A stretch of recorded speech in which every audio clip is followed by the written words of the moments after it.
I'm in Matthew chapter 5, verses 25 and 26. And I'm going to read the following two verses.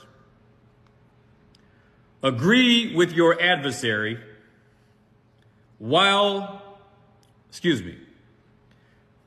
Agree with your adversary quickly while you are in the way with him, lest at any time the adversary deliver you to the judge, and the judge deliver you to the officer, and you be cast into prison.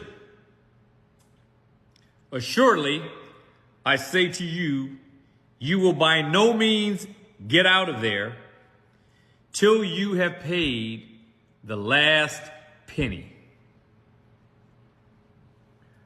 This is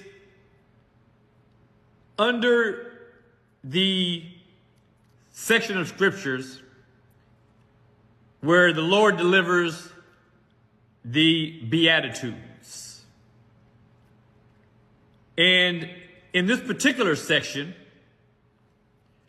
no doubt the Lord is referencing matters that pertain to the civil aspects of the then governing body. And the whole idea is that if you have done someone wrong and created this adversary, this person must be agreed with. You must have a settlement. Otherwise, you could be incurring some significant, huge penalties, which we see in verse 26. When Christ says, I say to you, you will by no means get out of there until you have paid the last penny. But more on that in my close. Now, it says in verse 25, Matthew 5, verse 25, agree with your adversary. Now, what I'm going to do with the time that I have allocated here is I'm going to take this passage, these two verses, verse 25 and 26, and make a direct application. I'm going to go right to the practical aspects of this. So, jumping right in, the Lord says to agree with your adversary. Now, there's something that we have to understand when it says that we must agree. Because in order to be commanded by Christ to agree, there has to be a controversy. There must be a controversy. A controversy is brewing between you and an adversary. The adversary is someone you know. Otherwise, they could not be an adversary. So it's someone that you know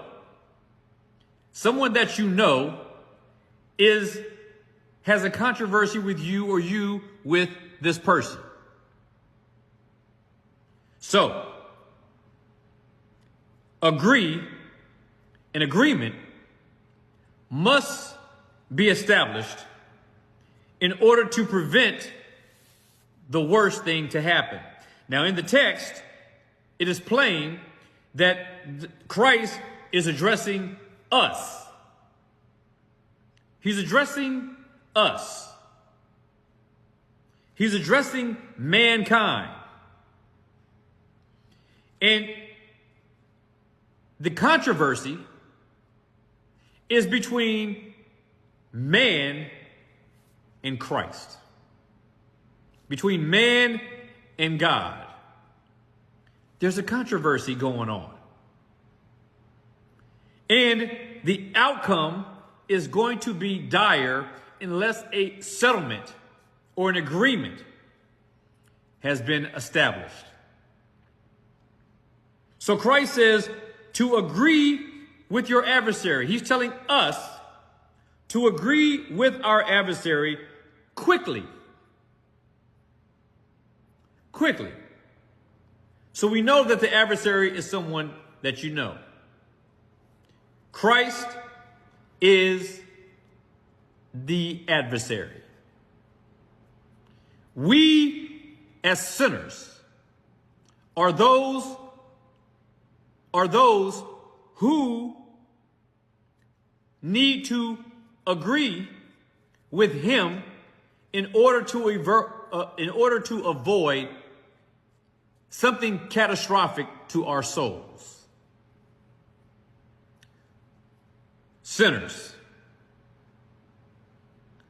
Christ is our adversary, and it is he to whom we must agree.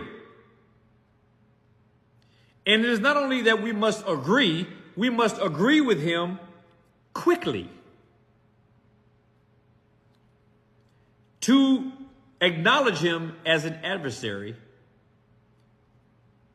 is to acknowledge him proper, meaning that if we acknowledge Christ to be our adversary, we acknowledge him.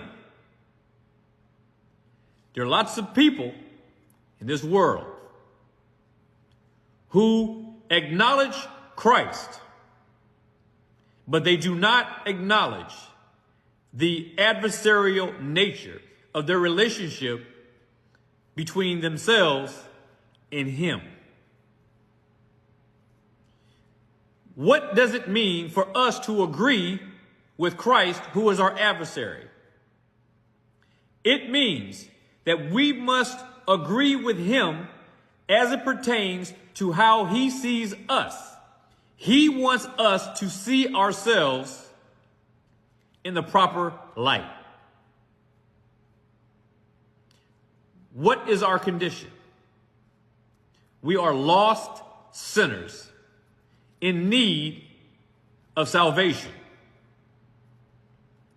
We are lost sinners in need of salvation.